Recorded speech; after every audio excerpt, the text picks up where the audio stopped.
ಬಾಡುವ ಆಸೆ ಏಕೆ ಹಾಡುವಂತ ಕೋಗಿಲೆ ಅಳುವ ಆಸೆ ಏಕೆ ರಾಣಿ ಸ್ವಲ್ಪ ಸುಮ್ಮನೆ ಇರ್ತೀರಾ? ಏನಾಯ್ತು ನಿನಗೆ? ನನಗೇನೋ ಟೆನ್ಷನ್ ಆಗ್ತಾ ಇದೆ. ಅದನ್ನ ಸಮಾಧಾನ ಮಾಡ್ಕೊಳ್ಳೋಕೋಸ್ಕರ ಹಾಡಾಡ್ತಾ ಇದ್ದೆ. ನೀನು ಬೇರೆ ನನಗೆ ಬೈತಿದ್ಯಾ? ಅಲ್ಲ ಪ್ರಾಣಿ, ಒಂದ್ ಸ್ವಲ್ಪ ಯೋಚನೆ ಮಾಡಿ. ಆ ಷರತ್ತು ಇತ್ತೀಚೆಗೆ ಬದಲಾಗಿದ್ದಾನೆ ಅಂತ ನಿಮ್ಗೆ ಅನಿಸ್ತಾ ಇಲ್ವಾ? ಅಲ್ಲ, ಒಂದು ಸಣ್ಣ ವಿಷಯದಲ್ಲೂ ಕೂಡ ಆ ದುರ್ಗನ ಬಿಟ್ಕೊಡಲ್ಲ ಅಂತಾನೆ. ನನಗೇನ್ ಅನಿಸ್ತಾ ಇದೆ ಗೊತ್ತಾ ಪ್ರಾಣಿ? ಆ ಅಂಬಿಕಾ ಬದುಕಿದ್ದಾಗ್ಲೂ ಈ ಶರತ್ ಹೀಗೆ ಆಡ್ತಿದ್ದ. ಆ ಅಂಬಿಕನ್ ಮಾತನ್ನ ಬಿಟ್ರೆ ಬೇರೆ ಯಾರ ಮಾತನ್ನು ಕೇಳ್ತಾನೆ ಇರ್ಲಿಲ್ಲ ಪ್ರಾಣಿ. ಮತ್ತೆ ಅದೇ ಪರಿಸ್ಥಿತಿ ಬರುತ್ತೆ ಅಂತ ನಾನಂತೂ ಅನ್ಕೊಂಡಿರ್ಲಿಲ್ಲ ಪ್ರಾಣಿ. ಲೇ ದಮ್ಮು, ಏನೇನೋ ಯೋಚನೆ ಮಾಡಬೇಡ ಕಣೆ. ದುರ್ಗಾ ಶರತನೇ ಹೆಂಡತಿ ಅಲ್ವೇನೆ? ಪ್ರಾಣಿ, ನಿಮಗ್ ಬುದ್ಧಿ ಇದೆಯಾ ಅಂತ? ಅವಳು ಷರತ್ತು ಹೆಂಡತಿ ಹೌದು. ಆದ್ರೆ ಅವ್ರಿಬ್ರು ಏನ್ ಇಷ್ಟಪಟ್ಟು ಮದ್ವೆ ಆಗಿದಾರಾ ಅಥವಾ ಮದ್ವೆ ಆದ್ಮೇಲೆ ಇಬ್ರು ಇಷ್ಟಪಡ್ತಾ ಇದ್ದಾರಾ? ಇಲ್ಲ ತಾನೆ. ಮತ್ ಹೇಗ್ರಿ ಗಂಡ ಹೆಂಡತಿ ಆಗ್ತಾರೆ? ಈಗ ನಾನು ನೀನು ಇಲ್ವಾ? ಪ್ರಾಣಿ, ತಮಾಷೆ ಮಾಡಿದ್ರೆ ನಾನು ಏನ್ ಮಾಡ್ತೀನಿ ನನಗೆ ಗೊತ್ತಿಲ್ಲ. ಗಾಟಿ ಗಾಟಿ. ಲೇ ದಮ್ಮು, ನಾನು ಹೇಳೋದನ್ನ ಸ್ವಲ್ಪ ಅರ್ಥ ಮಾಡ್ಕೊಳ್ಳೆ. ದುರ್ಗಾ ಅವತ್ತಿಂದ ಶರತ್ ಹೆಲ್ಪ್ ಮಾಡ್ತಿದ್ದಾಳೆ ಅಲ್ವಾ? ನೋಡು, ಶರತ್ತು ಯಾವತ್ತು ಕಷ್ಟದಲ್ಲಿ ಇರ್ತಾನೋ, ಅದರಿಂದ ಪಾರಾಗೋದಕ್ಕೆ ಆಗೋದೇ ಇಲ್ಲ ಅನ್ನೋ ಸಿಚುವೇಶನ್ ಅಲ್ಲಿ ಇರ್ತಾನೋ, ಅವಾಗೆಲ್ಲ ದುರ್ಗಾ ಹೋಗಿ ಕಾಪಾಡಿದಾಳೆ. ಸೊ ಋಣ ಇದೆ ಕಡೆ, ಆ ಋಣ ತೀರ್ಸೋದಕ್ಕೆ ಶರತ್ ಇಷ್ಟೆಲ್ಲ ಪ್ರಯತ್ನ ಪಡ್ತಿದ್ದಾನಷ್ಟೇ. ಅವನು ಯಾಕೆ ಅವನು ಬಿಟ್ಕೊಡ್ತಾನೆ? ಈಗಲೂ ಅಷ್ಟೇ. ಈ ಮಾಯಿಂಗೆ ದುರ್ಗ ಕನ್ಫ್ಲಿಕ್ಟ್ ಮಾಡಕ್ ಹೋಗಿದ್ದೆ ಶರತ್ಗೋಸ್ಕರ. ಸೊ ಅದರಿಂದ ಇಷ್ಟೆಲ್ಲ ಮಾಡುವಾಗ ಶರತ್ ಬಿಟ್ಕೊಟ್ಬಿಡ್ತಾನ ದುರ್ಗನ? ಯೋಚನೆ ಮಾಡು. ಓ ಪ್ರಾಣಿ, ನಾನು ಹೇಳೋದು ನಿಮ್ಗೆ ಅರ್ಥನೇ ಆಗ್ತಾ ಇಲ್ಲ. ನನ್ನ ತಲೆಯಲ್ಲಿ ಬೇರೆ ಏನೋ ಓಡ್ತಾ ಇದೆ. ಅಕಸ್ಮಾತ್ ಆ ಶರತ್ ಏನಾದ್ರೂ ದುರ್ಗನ ನಿಜವಾಗ್ಲೂ ಪ್ರೀತಿ ಮಾಡಕ್ ಶುರು ಮಾಡ್ಬಿಟ್ರೆ ಅಯ್ಯೋ ದೊಡ್ಡ ದುರಂತನೇ ಆಗ್ಬಿಡುತ್ತೆ ಪ್ರಾಣಿ. ದುರಂತ ಆಗ್ಬಿಡುತ್ತೆ. ಪ್ರೀತಿ ಮಾಡೋದು ದುರಂತ.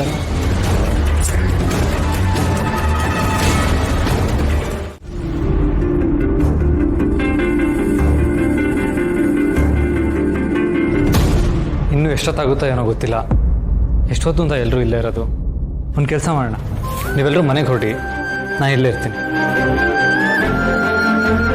ಅಪ್ಪ ಅಮ್ಮ, ನೀವು ಏನೂ ತಿಂದಿಲ್ಲ, ನೀವು ಮನೆಗೆ ಹೋಗಿ ರೆಸ್ಟ್ ಮಾಡಿ. ಅಲ್ಲಿ ಮ್ಯಾನೇಜ್. ಹೌದು, ನಾನು ಇಲ್ಲೇ ಇರ್ತೀನಿ. ಅಕಸ್ಮಾತ್ ಮಾಯ ಅವ್ರಿಗೇನಾದ್ರೂ ಎಚ್ಚರ ಆದ್ರೆ, ಅವ್ರಿಗೇನಾದ್ರೂ ಬೇಕು ಅಂದ್ರೆ ನಾನು ಇಲ್ಲೇ ಇರ್ತೀನಿ. ಅಯ್ಯೋಯ್ಯೋಯ್ಯೋ ಬೇಡಮ್ಮ. ಈಗ ಈ ತೊಂದರೆ ಆಗಿರೋದೇ ನಿನ್ನಿಂದ. ಮತ್ ನೀನ್ ಇಲ್ಲೇ ಇದ್ರೆ ಜಾಸ್ತಿ ತೊಂದರೆ ಆಗಲ್ವಾ? ದಮಯಂತಿ, ಎಷ್ಟು ಸಲ ಹೇಳ್ಬೇಕು ನಿನಗೆ? ಶರತ್ ಹೇಳಿದ ಅಂತಾನೆ ನಾವಿಬ್ರು ಇಲ್ಲೇ ಇರ್ತೀವಿ ಅಂತ. ನಮಗೇನು ಕೆಲಸ? ಎಲ್ಲರೂ ಮನೆಗೆ ನಡೆಯೋಣ. ನಡೀರಿ. ಬಟ್ರಪ್ಪ.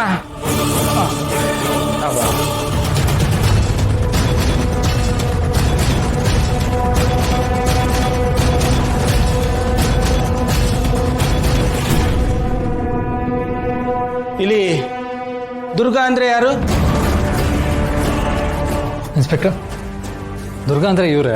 ಬಟ್ ಇವ್ರ ಬಗ್ಗೆ ಯಾಕೆ ವಿಚಾರಿಸ್ತಾ ಇದ್ದೀರಾ? Because she is under arrest.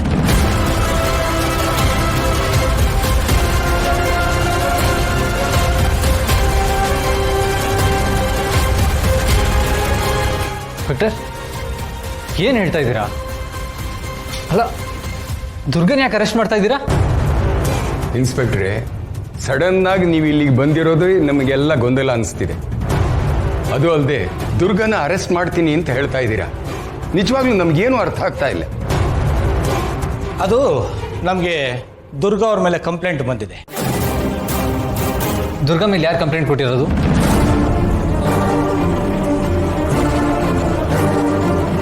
ನೋಡ್ರಿ, ಕಂಪ್ಲೇಂಟ್ ಕೊಟ್ಟವ್ರ ಹೆಸರನ್ನಾಗೆಲ್ಲ ಹೇಳುವಾಗಿಲ್ಲ, ಅದೆಲ್ಲ ಕಾನ್ಫಿಡೆನ್ಷಿಯಲ್.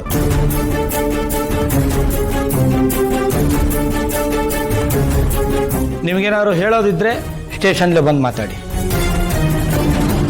ನೋ ಇನ್ಸ್ಪೆಕ್ಟರ್, ನೀವು ದುರ್ಗನ ಹಾಗೆಲ್ಲ ಕರ್ಕೊಂಡು ಹೋಗೋ ಹಾಗಿಲ್ಲ. ಸಿಂಹ, ಜಯಸಿಂಹ. ಜಯಸಿಂಹ ಅಂದ್ರೆ ರೂಲ್ಸು, ರೂಲ್ಸು ಅಂದ್ರೆ ಜಯಸಿಂಹ. ಛೆ, ಎಲ್ಲ ನನ್ನಿಂದನೇ ಆಗಿತ್ತು. ಪಾಪ ದುರ್ಗಾಪುರದಲ್ಲಿ ಆರಾಮಾಗಿದ್ಲು. ಅವಳ ಇಲ್ಲಿ ಕರ್ಕೊಂಡ್ಬಂದು ಪಡ್ಬಾರ್ದು ಕಷ್ಟನೆಲ್ಲ ಪಡೋ ಹಾಗೆ ಮಾಡ್ಬಿಟ್ಟೆ. ನನ್ನ ಗಂಡಂಗೋಸ್ಕರ, ನನ್ನ ಮಗಳಿಗೋಸ್ಕರ ಪಾಪ ದುರ್ಗಾ ಎಷ್ಟೆಲ್ಲ ನೋವನ್ನ ಅನ್ಭವಿಸ್ಬಿಟ್ಲು. ಎಲ್ಲ ನನ್ನಿಂದನೇ. ದೇವ್ರೆ, ದುರ್ಗಂಗೆ ಯಾಕೆ ಮತ್ತೆ ಮತ್ತೆ ಶಿಕ್ಷೆ ಕೊಡ್ತಾ ಇದೆಯಾ? ಅವಳು ಮತ್ತೆ ಮತ್ತೆ ನಿನ್ನ ದ್ವೇಷಿಸೋ ಹಾಗೆ ಕಾರಣ ಯಾಕೆ ಕೊಡ್ತಾ ಇದೆಯಾ? ದೇವ್ರೆ, ಆದಷ್ಟು ಬೇಗ ದುರ್ಗಾ ಪೊಲೀಸ್ ಕಸ್ಟಡಿಯಿಂದ ಆಚೆ ಬರೋ ಹಾಗೆ ಮಾಡು.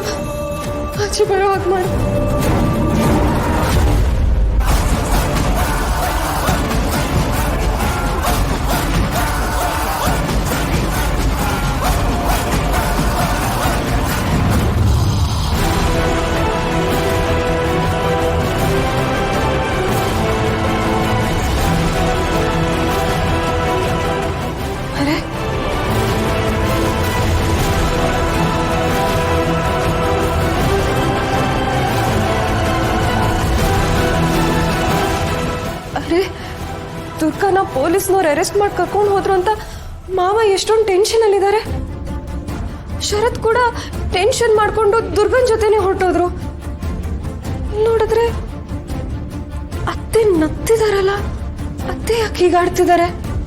ಇಲ್ಲ, ಮನೆಯವ್ರ ಮೇಲೆಲ್ಲ ಅತ್ತೆಗೆ ತುಂಬಾ ಕಾಳಜಿ ಇದೆ ಅಂತ ಅನ್ಕೊಂಡಿದ್ದೆ. ಇವ್ರು ಯಾಕೆ ಹೀಗಾಡ್ತಿದ್ದಾರೆ?